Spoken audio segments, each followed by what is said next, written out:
Yomaoka was a brash student. He visited the master Dukkon.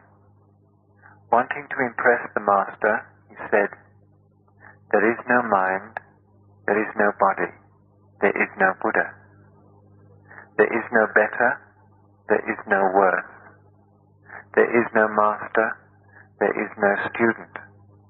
There is no giving, there is no receiving. What we think we see and feel is not real.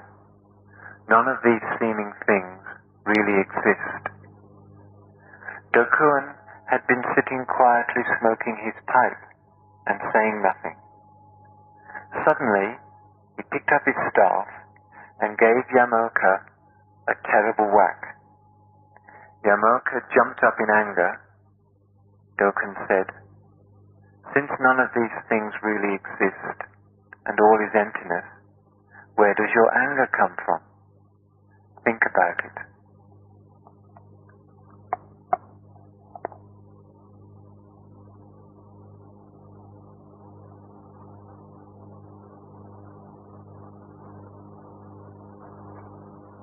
Knowledge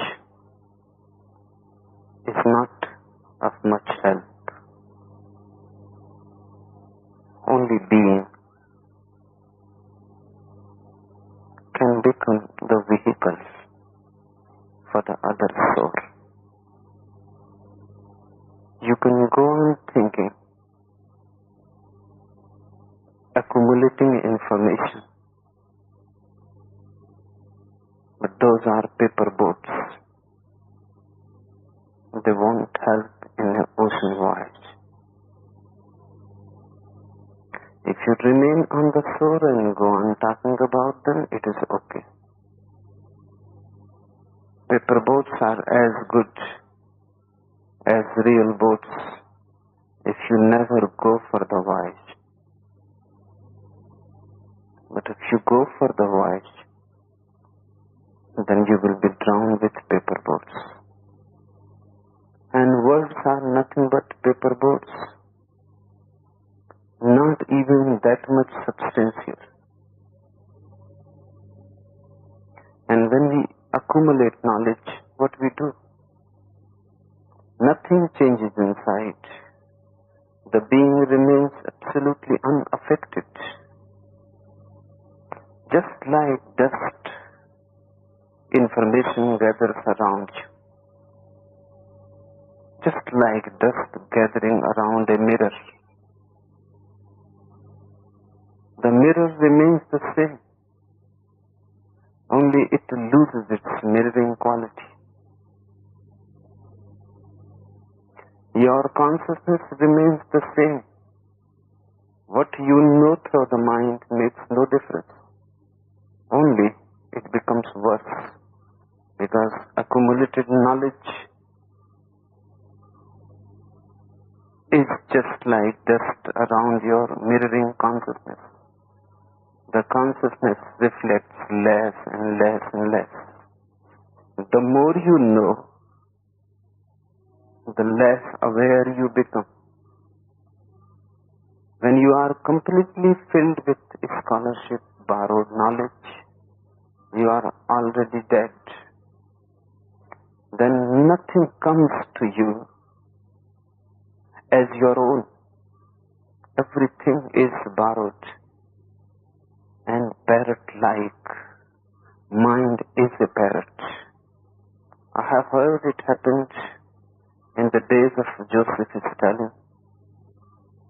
A man, a very prominent communist, came to the Moscow police station and reported that his parrot is missing. The chief at the police station asked, because this man was a very prominent communist. So he inquired about his parrot because the parrot was significant and had to be searched for. In his inquiries he asked, "Does the parrot talk?" The communist, the comrade, felt a slight fear, and then he said, "Yes, he talks." but note it down. Whatsoever political opinion he has, they are completely his own.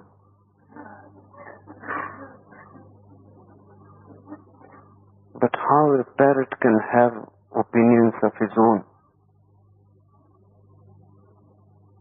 A parrot cannot have opinions of his own, neither the mind.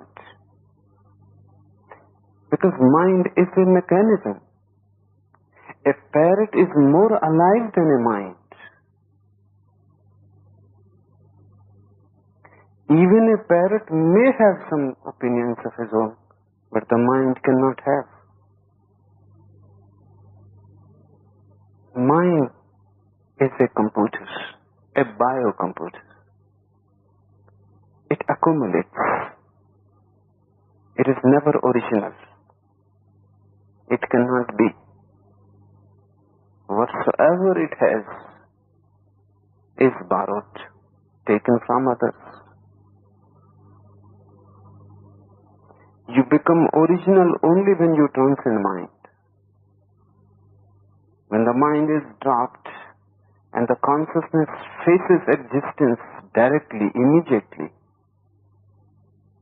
moment to moment in contact with existence, you become original. Then for the first time, you are authentically your own. Otherwise, all ideas are borrowed. You may quote scriptures. You may know by heart all the Vedas, the Quran, the Gita, the Bible. But that makes no difference. They are not your own. And knowledge that is not your own is dangerous, more dangerous than ignorance. Because it is a hidden ignorance. And you will not be able to see that you are deceiving yourself. You are carrying false coins and thinking that you are a rich man. Carrying false stones and thinking that they are Kohinoors. Sooner or later, your poverty will be revealed. Then you will be shocked. This happens whenever you die.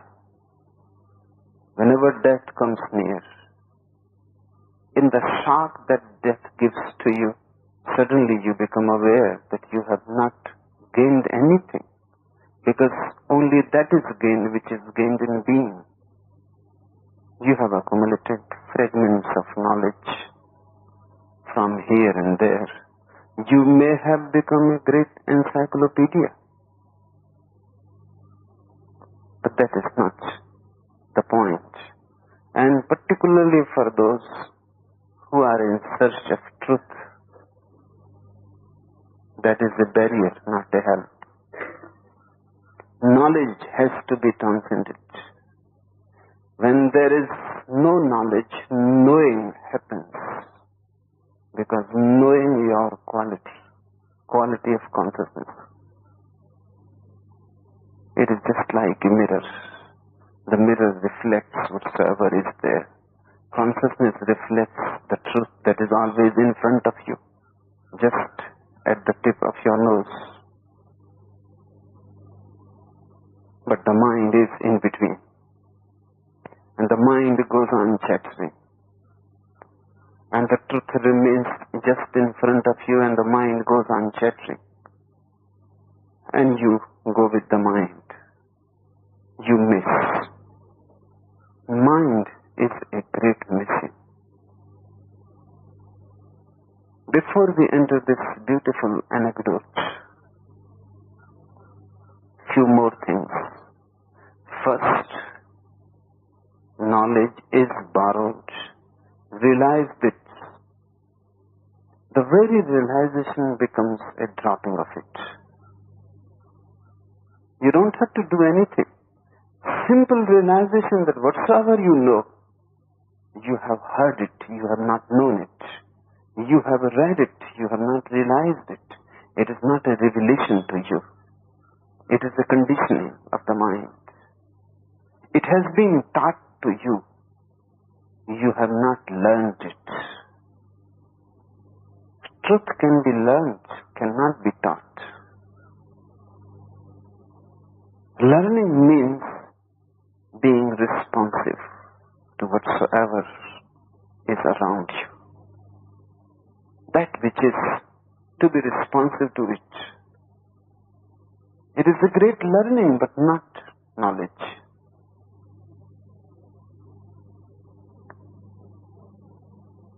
There is no way to find truth except finding it. There is no shortcut to it. You cannot borrow, you cannot steal, you cannot deceive. Simply there is no way. Only when you are without any mind within you, because mind is a wavering, and mind is a continuous trembling. Mind is never unmoving. It is a movement. Mind is just like a breeze, continuously flowing, and the flame goes on wavering. When mind is not there, the breeze has stopped, and the flame becomes unmoving. When your consciousness is an unmoving flame, you know the truth. You have to learn how not to follow the mind. Nobody can give you the truth. Nobody. Not even a Buddha, a Jesus, a Krishna. Nobody can give it to you. And it is beautiful that nobody can give it to you. Otherwise, it would become a commodity in the market. If it can be given, then it can be sold also. If it can be given, then it can be stolen also. If it can be given, then you can take it from your friend, borrow it. It is beautiful that truth is not transferable in any way. Unless you reach it, you cannot reach. Unless you become it, you never have it. It is not something you can have. It is not a commodity, a thing, a thought. You can be, but you cannot have it. In the world, in this world, we can have everything. Everything can become a part of our possession. Truth can never be possessed. Because there are two things which can be possessed, thought and thing. Things can be possessed. Thoughts can be possessed. Truth is neither. Truth is being. You can become it, but you cannot possess it. You cannot have it in your safe. You cannot have it in your book. You cannot have it in your hand. When you have it, you are it. You become truth. It is not a concept. It is a being itself. Second thing to remember, that this is human tendency to try to show that which you don't have. If you have it, you don't try to show it. There is no point. If you don't have it, you try to show it as if you have it. So remember, whatsoever you want to show to people is the thing you don't have. If you go to a rich man's house, you become a guest, nothing changes. If he is really rich, nothing changes. He simply accepts you. Go to a poor man's house, he changes everything. He may borrow the furniture from the neighbor. a carpet from somebody else, curtains from somebody else. He would like to impress you that he is rich. If you are not rich, you would like people to impress that you are rich. If you don't know, you would like people to know that you know. Whenever you want to impress somebody, remember this, that this is a human tendency to impress, because nobody wants to look poor. And more so when things of the other world are concerned. You can be a poor man as far as things of this world are concerned. That is not much of a poverty. But as far as God, soul, liberation, truth is concerned, it is too much to bear. To be poor is too much to bear. You would like to impress that you have. And it is difficult to impress people as far as things of this world are concerned, because those things are visible. It is easy to impress people about things of the other worlds, because they are not visible. You can impress people that you know without knowing. The problem arises because when you impress others, there is possibility you may be impressed by their eyes and their convictions that you have. By and by, if many people are convinced that you know, you will be convinced that you know. There is the problem. Because deceiving others is not much a problem. But if you are deceived by your own effort, then it will be almost impossible to bring you out of your sleep. Because you think it is not a sleep at all. You think you are fully awake. It will be difficult to bring out of your ignorance because you think you are enlightened already. It will be difficult to bring out of your disease because you believe that you are healthy and whole already. The greatest barrier that stands between you and the truth is that you have convinced yourself via others that you already have it.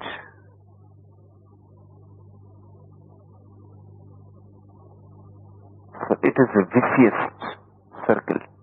First, you try to convince others, and you can convince others because the thing is invisible. One thing. Second thing, because others also don't have it, so they don't know. You go and start talking about God and go on talking. Sooner or later people will start thinking that you have known about God. Because they also don't know. Except the word God, they don't know anything about.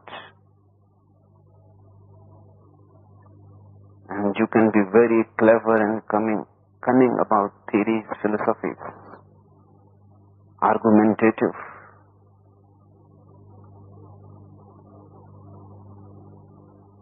And if you go on and on, just out of sheer boredom, they will say, yes, we believe that you know, but be finished. I have heard once it happened.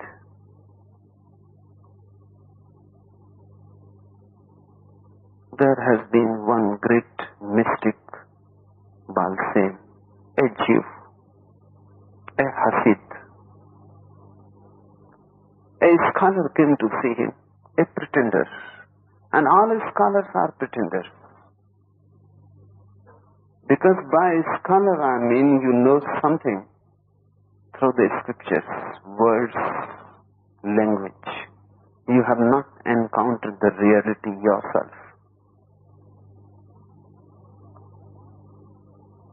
And he started talking about old prophets in the Old Testament and commenting about everything borrowed, of course, unoriginal,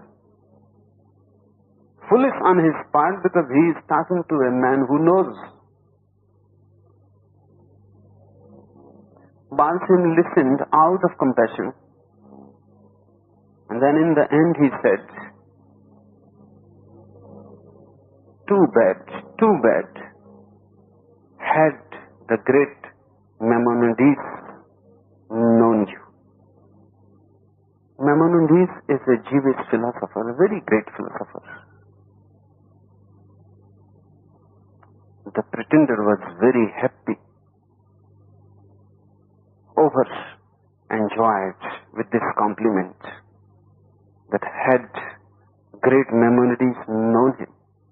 So he asked, I am so happy that you recognize me and you have given me recognition. Just one thing more. Why do you say, too bad, had great Maimonides known you? What do you mean? Please tell me this. What do you mean? Said Balsim. Then you would have bored him, not me.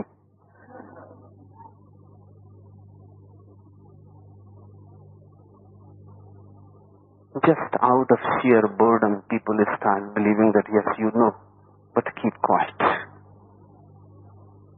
And then moreover, they don't know. They are as ignorant as you. Only one difference is there: you are more articulate. You have read more. You have accumulated a little more dust. And they cannot argue. And you can put them in their places and make them silent. They have to believe that you must know. And it doesn't make any difference to them whether you know it or not.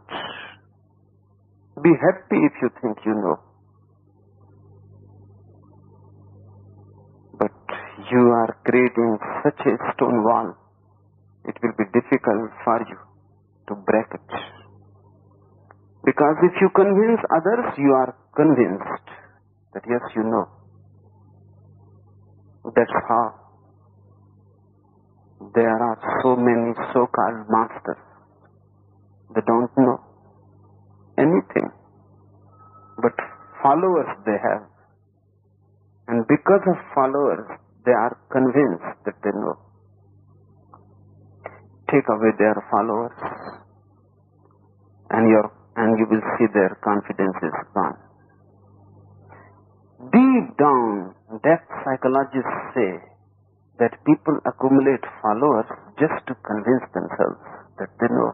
Without followers, how you will convince yourself? There is no way you are alone. And it is difficult to deceive oneself directly. It is easy to deceive oneself via others. When you talk to someone and you see the light in his eyes, you are convinced that you must have something. Otherwise, why this light came to his eyes, his face? He was impressed. That's why we hanker so much to impress people.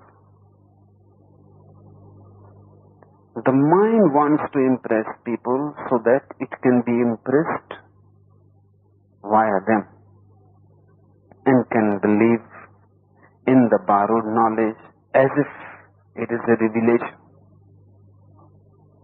Beware of this. This is one of the trickiest traps.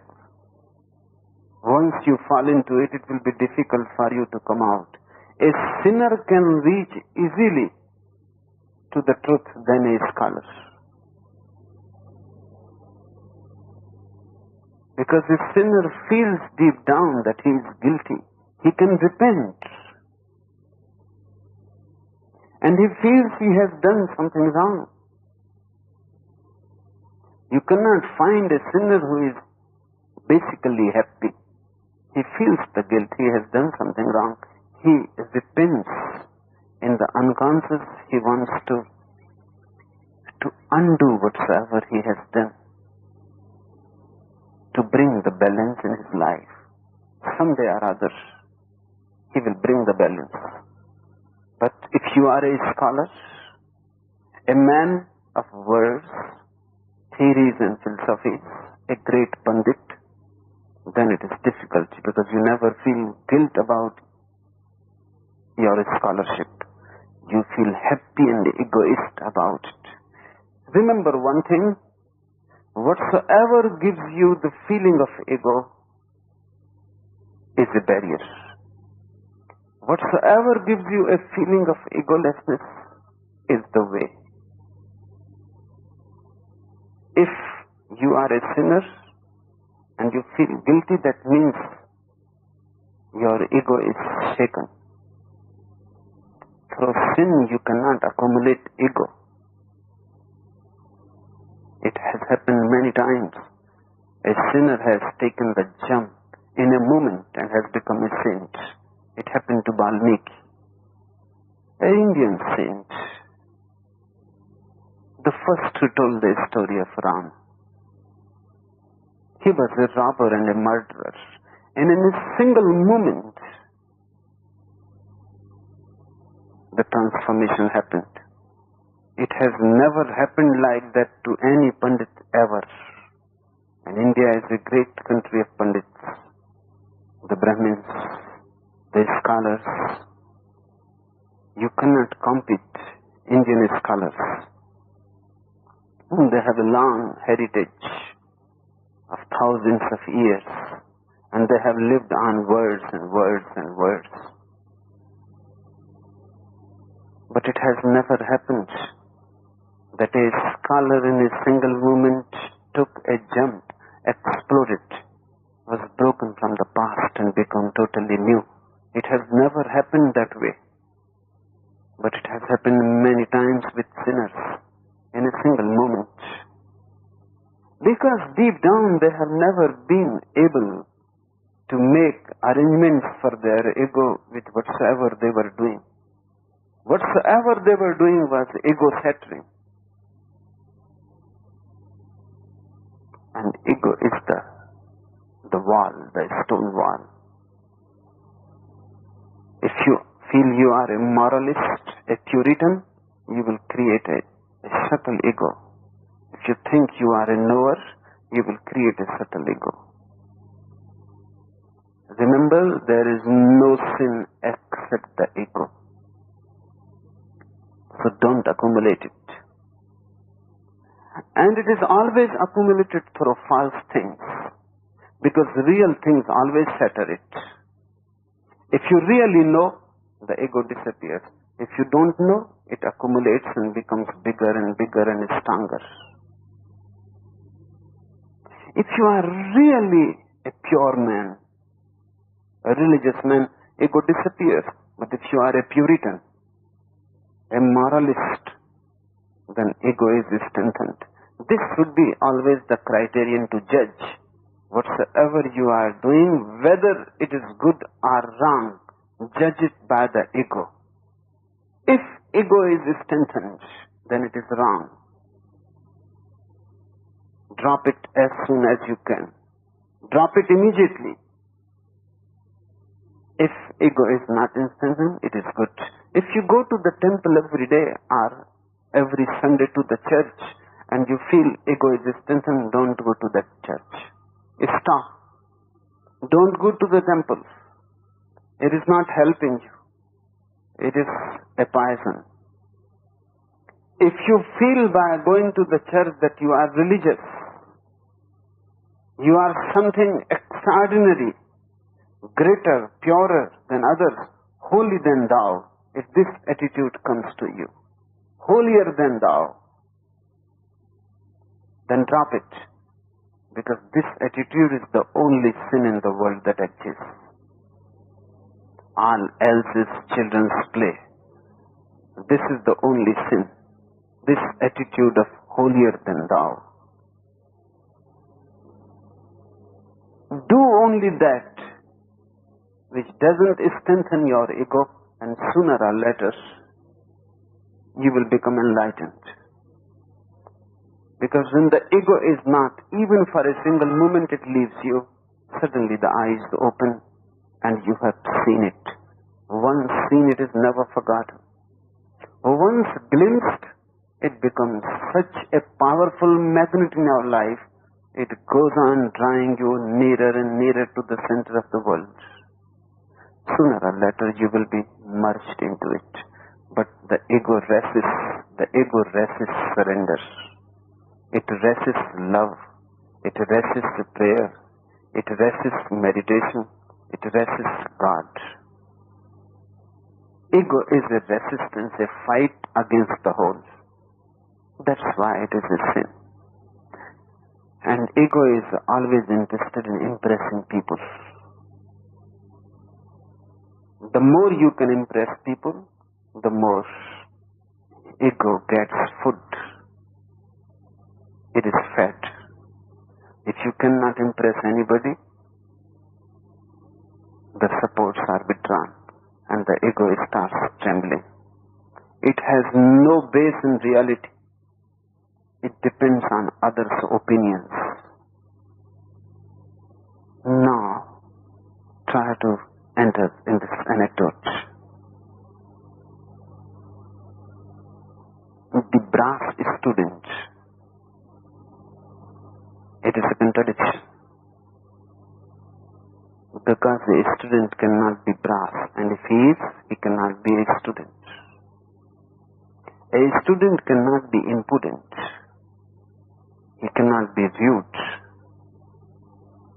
He cannot be an egoist. If he is, he cannot be a student. Because to be a student means to be receptive, to be ready to learn. And what is readiness to learn? Readiness to learn means that I know that I am ignorant. If I know that I know, how I can learn? The doors are closed. I am not ready to learn. Really, I am ready to teach. It happened once in a Zen monastery. A man came. He wanted to be initiated. The master said, we have 2 categories of initiates here. I have 500 inmates in the ashram, in the monastery, and we have 2 categories.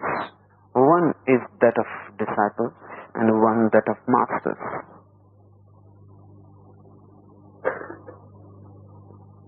So what category you would like to join?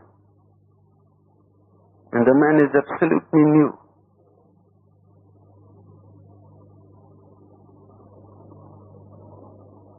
Even he felt a little hesitation. He said, if it is possible, then I would like to be initiated as a master.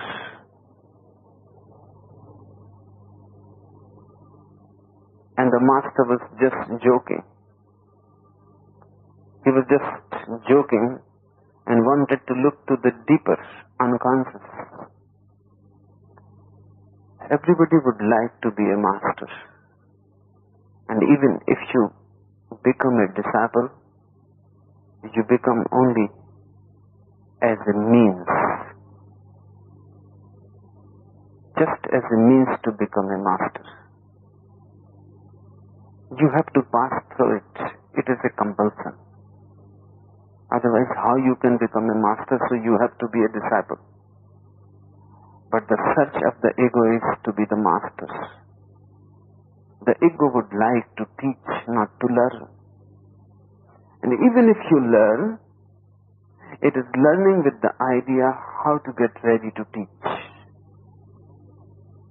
You listen to me. Through listening, I have also 2 categories. You can listen like a disciple. You can listen like a would-be master. If you listen like a would-be master, you will miss. Because you cannot listen with that attitude. If you are just waiting to get ready and how to jump in to be a master and teach others, you cannot be receptive.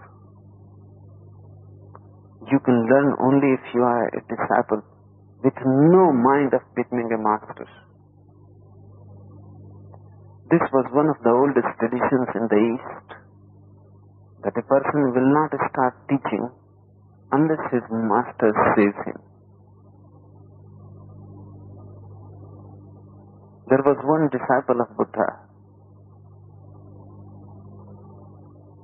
He remained for many years with him. His name was Purna. He became enlightened, and he still remained with him. After his enlightenment also, he will come every day in the morning to listen to Buddha. He himself was now Buddha. Nothing was lacking. In his own right now he stood, but he continued.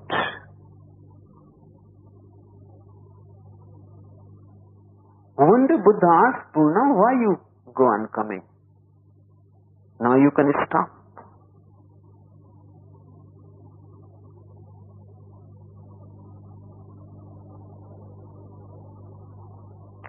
And Purna said, unless you say, how I can stop? If you say so, it is okay. Then he stopped coming to Buddha's lectures. But he remained just like a shadow moving with the Sangha, with the ardor. Then after a few years, again Buddha said, Purna, why you go on following me? You go and teach people. You need not be here with me. And Purna said, I was waiting when you say I will go. I am a disciple. So whatsoever you say, I will do. If you say, it's okay. So where should I go?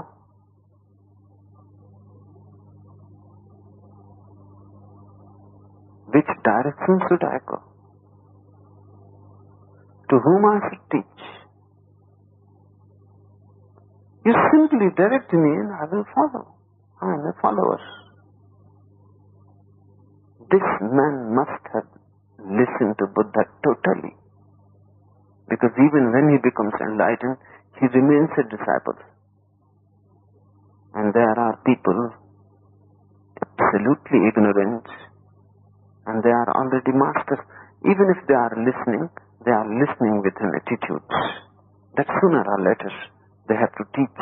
You listen just to tell to others what you have learned.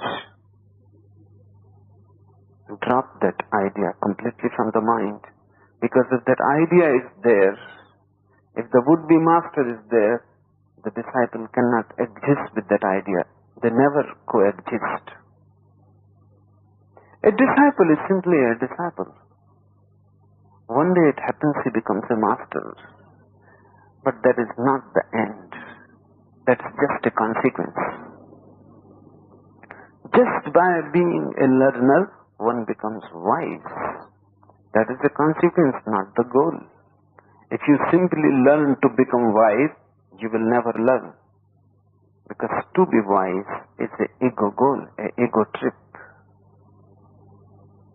And if you are just waiting to ripe, mature, and become a master, and this disciplehood is just a passage to be passed, sooner the better. Has to be finished. You are not happy in it. You would like to end it. You are not a disciple, and you will never be a master. Because when a disciple ripens, he becomes a master spontaneously. There is not a goal to be followed. It happens as a byproduct.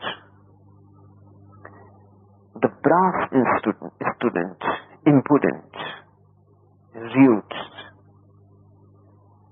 thinking that he already knows. And that is the only impudence that can happen to a mind, that you already know. When Yamoka was a brass student, He visited the master, Dakuan. Wanting to impress the master, he said, these Yamokas come to me almost every day. I have met many. This Yamoka is a type. People come to me, and sometimes I enjoy it very much. Once it happened, a man came. He talked for 1 hour. Talked the whole Vedanta. And he was asking for an interview for many days. And he was writing letters to me, and he traveled along. And he was asking that I would like to ask few questions. When he came, he forgot about the questions. He started giving me answers, and I had not asked anything. 1 hour. He talked and talked and talked. There was not even a gap so I could interrupt him. No. He won't listen even. So I had to say yes, yes, yes. And I listened to him and enjoyed. And after 1 hour, he said, no, I will have to go. Now time is finished. But I learned so many things from you. And I will remember this meeting forever and ever. I will cherish this memory. And you have solved all my problems.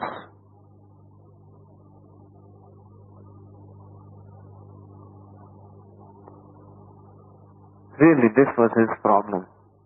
That he wanted to talk and say things and give some knowledge to me. And he was very happy because I listened. And he remained the same. He went away happy. People come to me and they say that, of course they know that all is Brahma. India is too much burdened with knowledge. And fools have become greater fools because of that burden.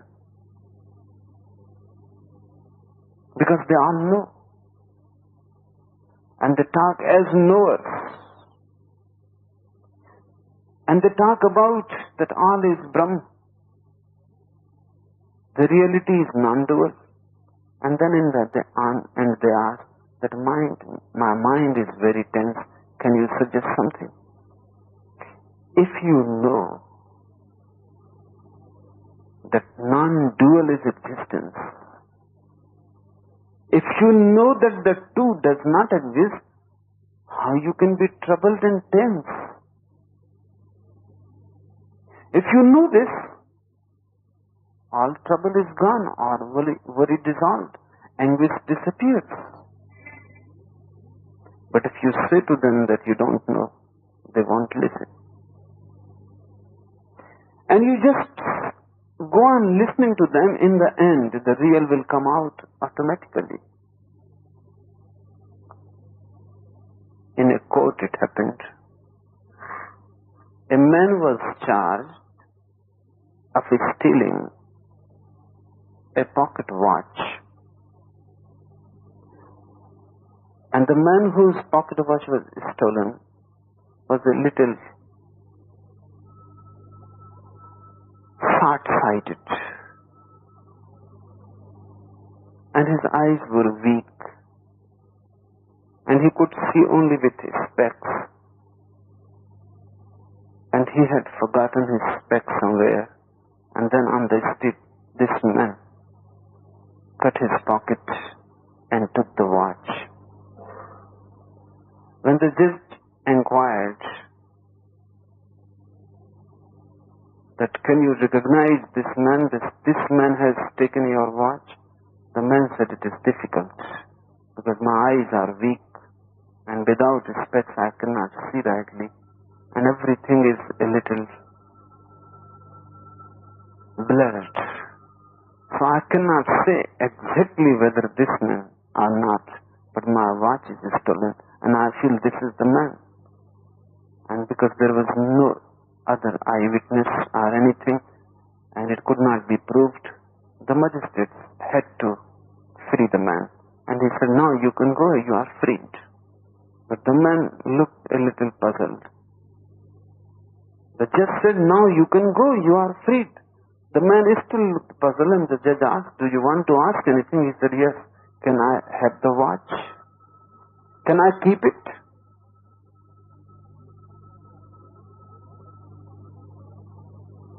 This is what is happening.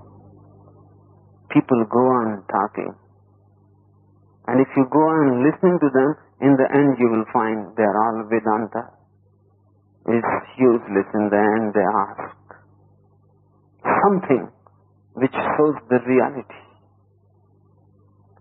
Other was just language, verbalization. This Yamoka visited the master Dakuan. Dakuan is an enlightened man, one of the most loved in Japan, one of the most respected. Wanting to impress the master, he said, "When you want to impress a master, you are a fool. You are a perfect stupid man. You may want to impress the whole world, but don't try to impress a master. At least there,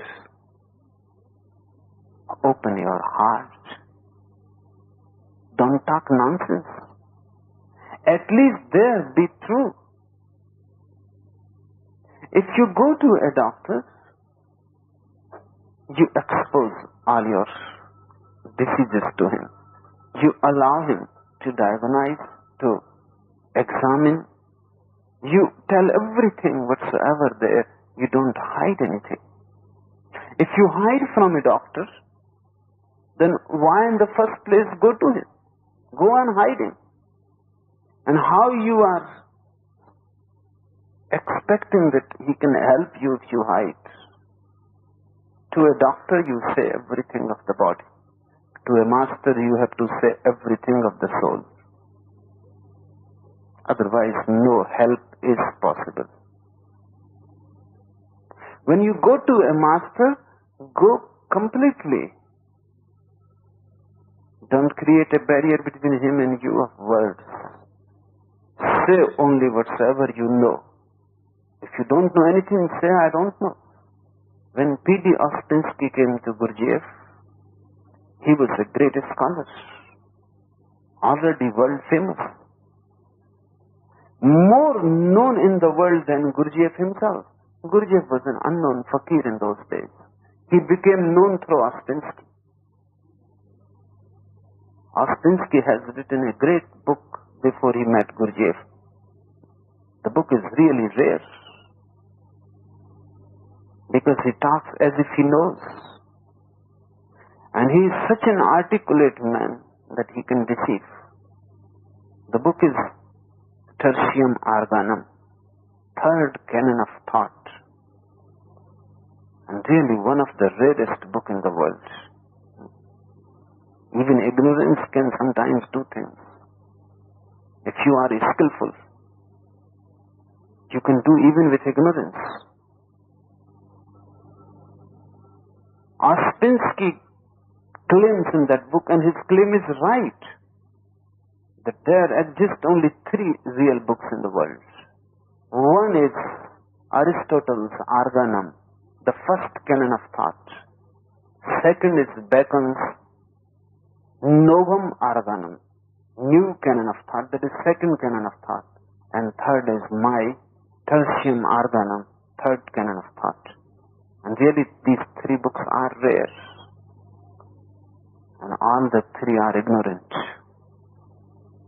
Neither of them knows anything about truth. But they are very articulate men. They really have done a miracle without knowing about truth. And they have written beautiful books. They have almost come around. approximately they have reached. Ostenski was a name. When he came to Gurdjieff was nobody. Of course, he came with the knowledge. But Gurdjieff was a man of being. Really a man of no knowledge. Very substantial being. What he did something beautiful. He remained silent. Ostenski waited and waited and waited, became fidgety. He started perspiring before this man because he simply remained silent, looking at him, and it was so awkward, and his eyes were very, very penetrating. If he wanted to, he could burn you with his eyes. And his face was such that if he wanted to, he could simply shake you out of your being with his face.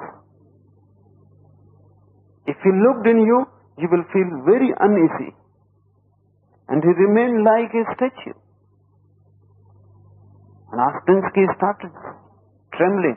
A fever came over him. And then he asked, "But why are you silent? Why don't you say something?" Gurdjieff said, "First, one thing has to be decided. Absolutely decided. Only then I will say a single word. You go into that other room, you will find a piece of paper there. So write on it whatsoever you know and also that which you don't know. Make 2 columns, one of your knowledge, one of your ignorance. Because whatsoever you know, I need not talk about it. We are finished with it. You know it, no need to talk. Whatsoever you don't know, I will talk about it." Ostenski has reported that he went into that room, sat on a chair, took the paper and the pencil, and for the first time in his life realized that he doesn't know anything. This man destroyed his whole knowledge. Because for the first time with awareness he was going to write that I know God. How to write? Because I don't know. I know truth. How to write? Ostenski was authentic. He came back after half an hour, gave a blank sheet to Gurdjieff and said, "Now you start work, I don't know anything." And Gurdjieff said, "How you could write tertium organ?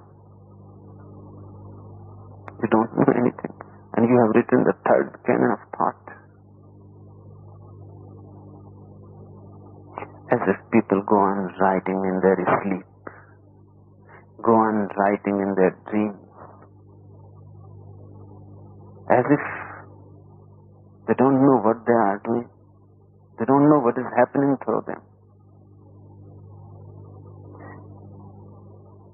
Wanting to impress the masters, Yamoka said, "There is no mind, there is no body, there is no Buddha. There is no better, there is no worse, there is no master, there is no student, there is no giving, there is no receiving. What we think, we see and feel is not real. None of these seeming things really exist. This is the highest teaching, the ultimate truth. This is the essence of the whole tradition of Buddha. That Buddha says everything is empty. That's what we were talking when I discussed with you, Suzanne. Everything empty. Everything is just relative. Nothing exists absolutely. But this is the highest realization. But You can read it in a book. If you read it in a book and say, it is simply stupid. There is no mind, there is no body, there is no Buddha. Buddha has said that I am not. But when Buddha says, it means something. When Yamoka says, it means nothing.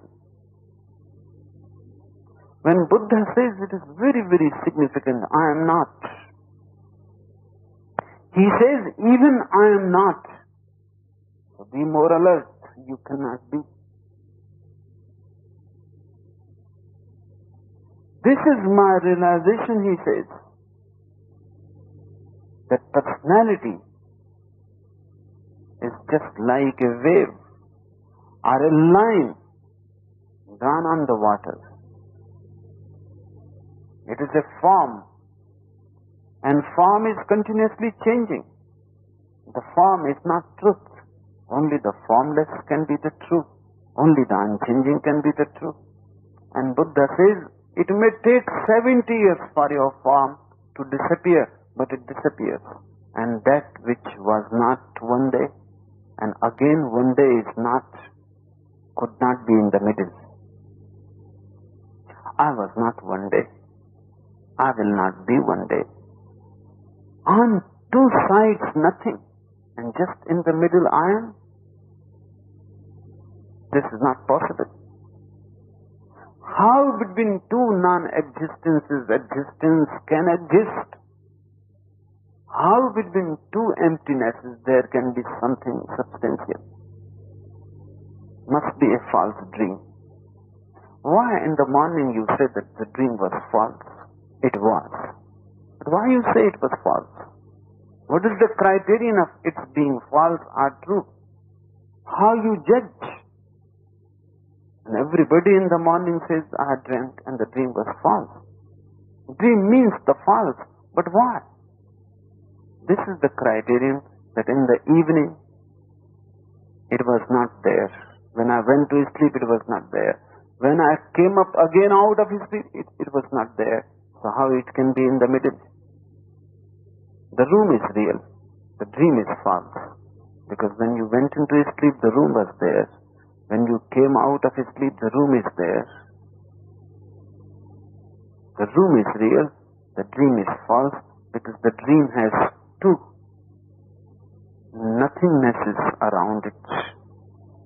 And between two nothingnesses, nothing can exist. But the room continues. So you say the room is real, the world is real, and the dream is false. A Buddha has awakened out of this world, and he sees just like the dream, your world is also false. He has awakened out of this great dream which we call world. And then he says that it was not there. Now it is again not there. So how it can be in the middle? Hence Buddhas, Sankaras go on saying the world is illusory. It is a dream. But you cannot say it. You cannot just take the words and repeat them. This Yamoka must have heard, must have learned, read, studied. He is repeating like a parrot. There is no mind. There is no body. There is no Buddha. There is no better. There is no worse. Because all are relative. Remember, Buddha calls anything relative false. Anything absolute true. Absoluteness is the criterion of truth. Relativity is the criterion of a dream. Try to understand this because this is basic. You say, your friend is tall.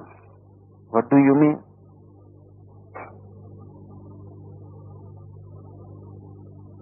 He can only be said taller, not tall. Taller than somebody. He may be a pygmy before somebody else. So tallness is not in him. Tallness is just a relationship, a relative phenomenon. In comparison to somebody, he is taller. In comparison to somebody else, he may be a pygmy.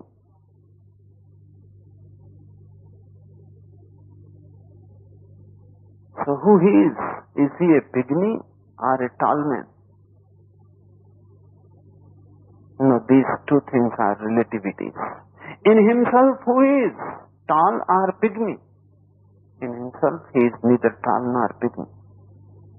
That's why Buddha says, the better does not exist, the worse does not exist. Who is a sinner and who is a saint? Look, if there are only saints in the world, will there be any saint? If there are all sinners in the world, will there be any sinners? The sinner exists because of the saint. The saint exists because of the sinner. They are relativities. So if you want to be a saint, you will create a sinner. You cannot be a saint without there being sinners. So be aware not to become a saint. Because if you become a saint, that means somewhere the other polarity will have to exist. Saints are false, sinners are false. Who you are in yourself, if you are alone, are you a sinner or a saint? Then you are none. Look into that reality which you are without related with anything else. Look into yourself without relation. Then you will come to the absolute truth. Otherwise, everything is just a relative term.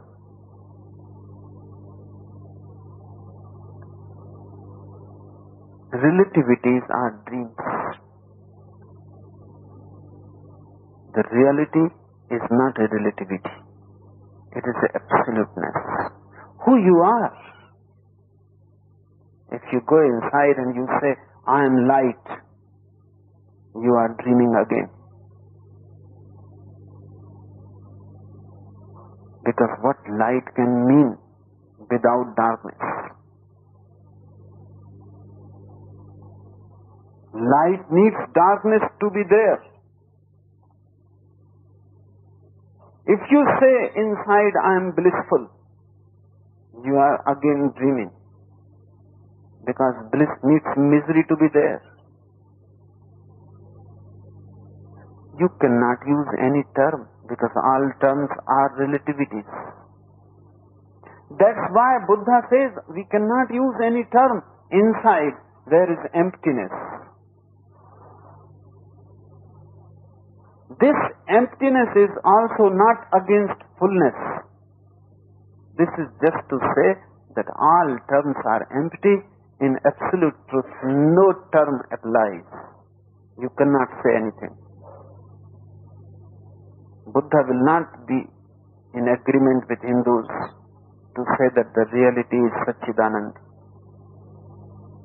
Because he says Sat exists because of Asit. Chit exists because of Achit. Anand exists because of Dukh. Sat is existence. God cannot be said to be existential because then non-existence will be needed. And where non-existence will exist, God cannot be said consciousness because then unconsciousness will be needed. And where unconsciousness will exist, God cannot be said bliss because then misery will be needed. Buddha says whatsoever word you use is useless because the opposite will be needed. Look into yourself, then you cannot use language only silence. Only through silence it can be indicated. And when he says all terms are empty, all words are empty, all things are empty, all thoughts are empty, he means this because they are relative. Relativity is a dream. There is no better, there is no worse, there is no master, there is no student. There is no giving, there is no receiving. What we think, we see and feel is not real. None of these seeming things really exist. This is the most profound teaching of Buddha. So one thing has to be remembered. You can repeat most profound words ever uttered, and you can still be a stupid man. This Yamoka is stupid. He is exactly repeating the same words as Buddha. Words carry your being. When Buddha says the same words, they have a different significance, a different fragrance. The words carry something of the Buddha, something of his being, the aroma, the taste of his inner being. The music of his inner harmony is carried by those words. When Yamoka repeats those words, they are dead, stale. They don't carry any fragrance. They will carry something, they will carry Yamoka and his bad odor.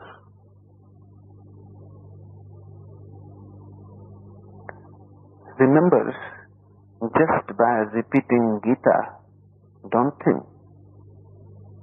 anything is going to happen. The words are the same. The Krishna said the same words you are repeating. All over the world, thousands of Christian missionaries go on repeating the same words Jesus said. Those words are dead. It is better not to repeat them, because the more you repeat, the more still they become. It is better not to touch them, because your very touch is poisonous. It is better to wait. When you attain to a Christ consciousness, or a Krishna consciousness, or a Buddha consciousness, then you will begin to flower. Then things will start coming out of you. Never before. Don't be a gramophone record, because you can only repeat, but that doesn't mean anything. Dakuan had been sitting quietly smoking his pipe. A very beautiful man. He didn't even bother. He didn't interrupt. He simply continued smoking his pipe. Remember, only Zen masters can smoke pipe, because they are not pretenders. They don't bother what you think about them.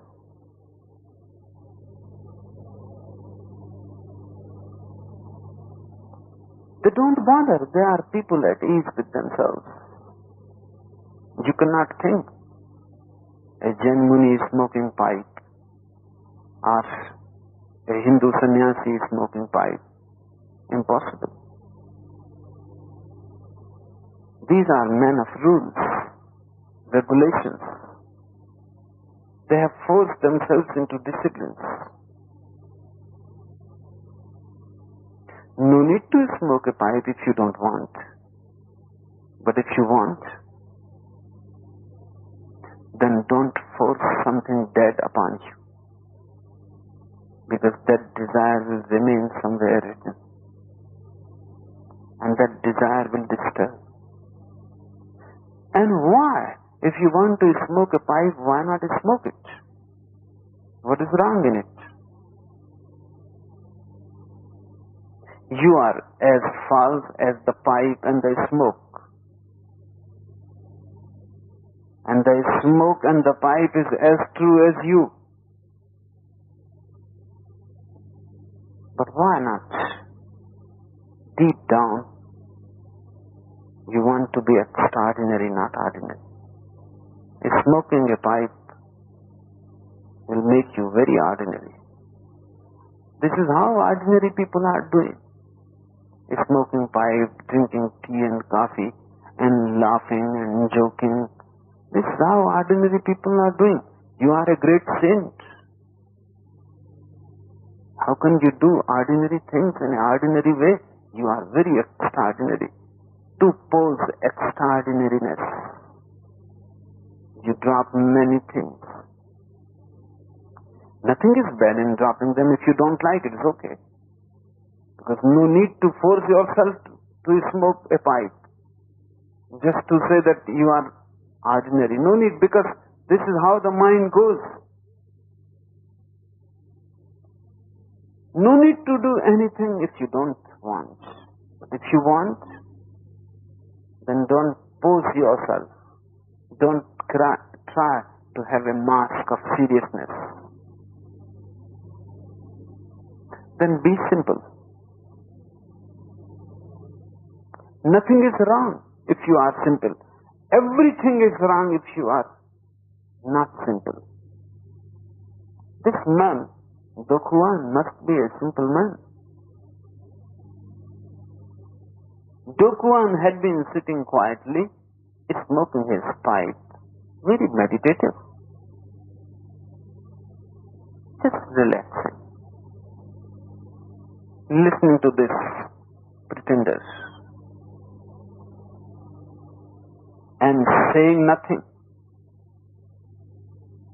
Suddenly, he picked up his staff and gave Yamoka a terrible whack. Zen masters carry a staff. For such people,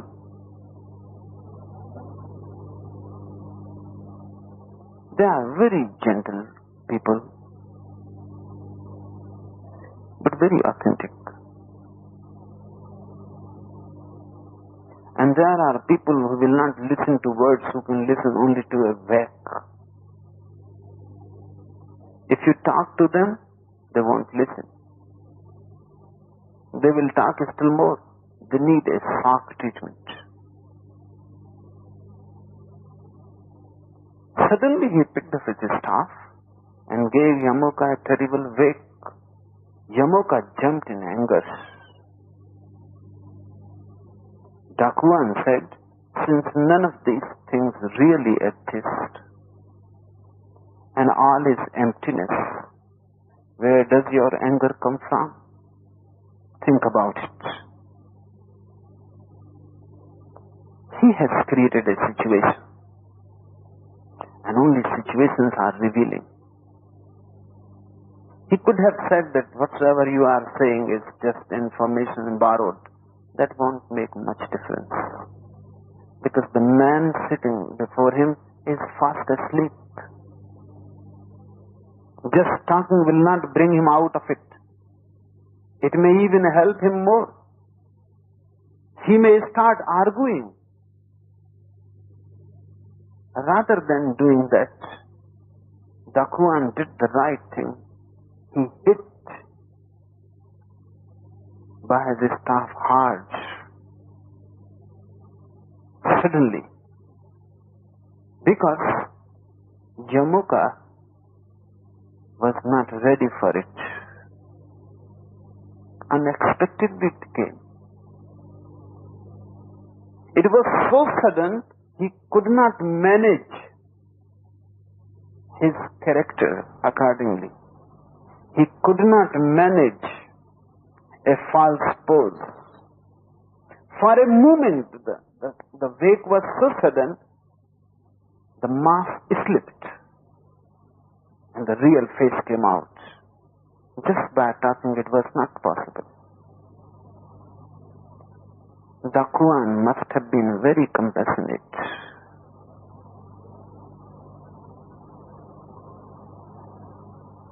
Just for a single moment, anger peeped. The real came out. Because if everything is empty, how you can be angry? From where the anger can come?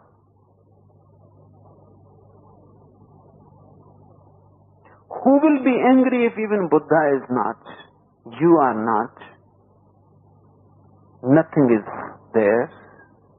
Only emptiness exists. Then how in emptiness anger is possible? What Dakuan is doing is bringing this yamoka to being from knowledge. That's what he is doing by waking. A situation is needed because in a situation, suddenly you become real, whatsoever you are. If words are allowed, if Dakuan talks and says this is wrong and that is right, he helps continuity of your mind. Then a dialogue will be there, but of no use.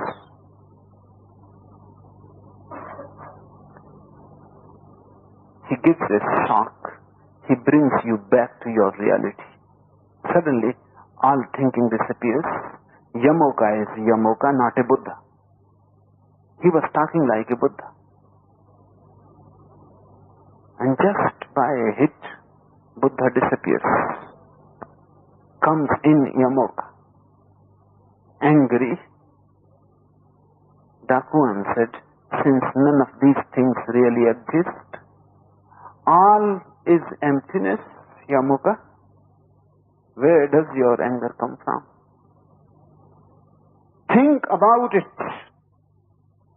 Don't talk about Buddha and don't talk about reality and don't talk about truth. Think about this anger, from where it comes. If you really think about anger from where it comes, you will reach to emptiness. Next time when you feel angry, or if you cannot, then come to me, I will give you a whack.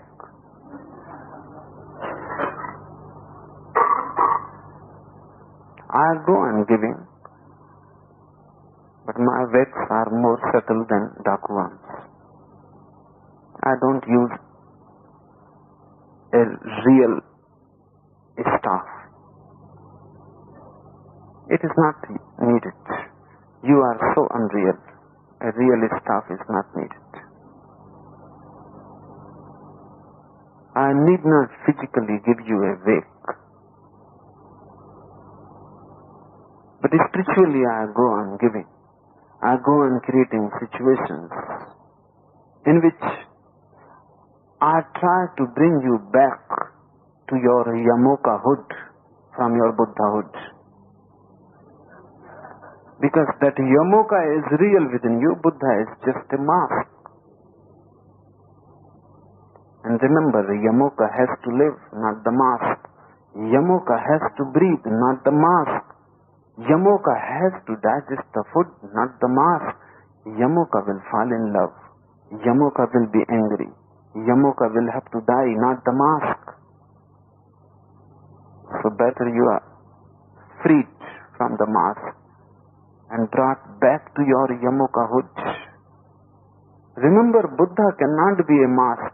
If Yamoka goes on deeper in himself, he will find Buddha there. And how to go deeper in you?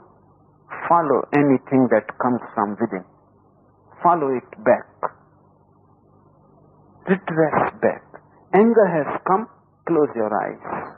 It is a beautiful moment. Because anger has come from within. From the very center of your being it comes. So just look backwards. Move. Just see from where it is coming. From where? What you do ordinarily. And what this Yamoka could have done. He will think because of this Dakuan, the anger has been created. Because he waked me, that's why anger is created. He will look at Dakuan as the source. Dakuan is not the source. He may have waked you, but he is not the source. If he waked Buddha, anger would not come. It is Yamoka. Go back. Don't look out at the source, otherwise this beautiful moment of anger will be lost. And your life has become so false that within a second you will put the mask again and you will smile and you will say, yes, Master, you did a very good thing. The false will come in soon. So don't miss the moment. It is just a split second when the anger has reached, and anger is true. It is truer than what you are saying. The words of Buddha are false on your mouth. Your anger is true because it belongs to you. All that belongs to you is true. So find the source of this anger, from where it is coming. Close your eyes and move inwards before it is lost. Go backwards to the source and you will reach to emptiness. The more backwards you go, the more inwards, deeper you move. A moment comes when there is no anger. Inside, at the center, there is no anger.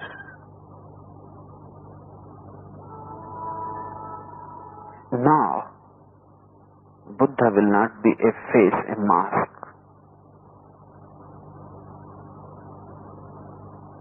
Now something real has been penetrated.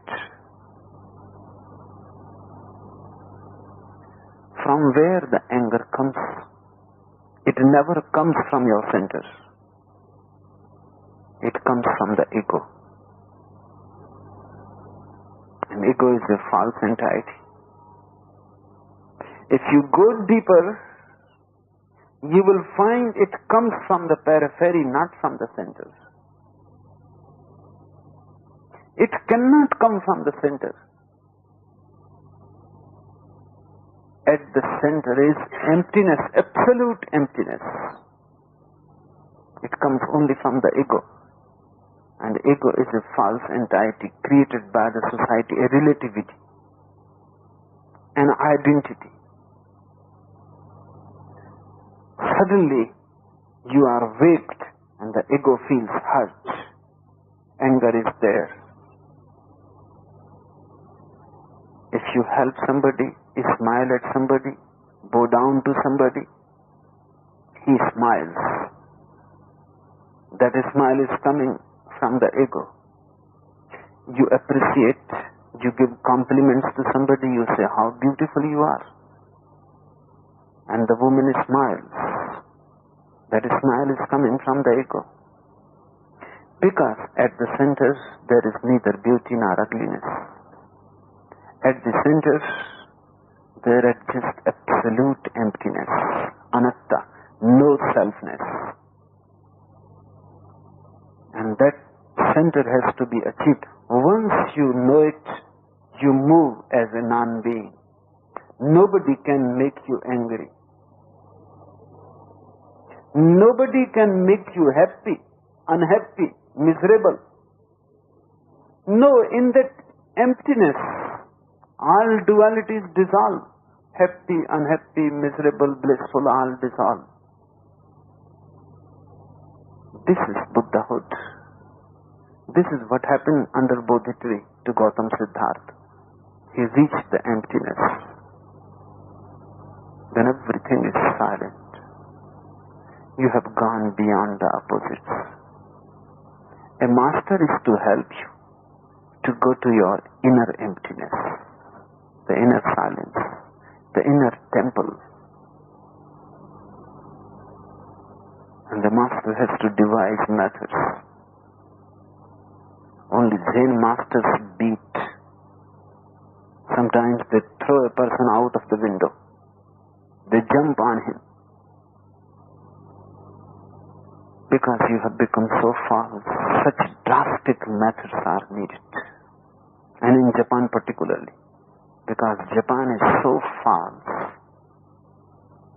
that's why such drastic methods are needed. In Japan, a smile is a painted smile.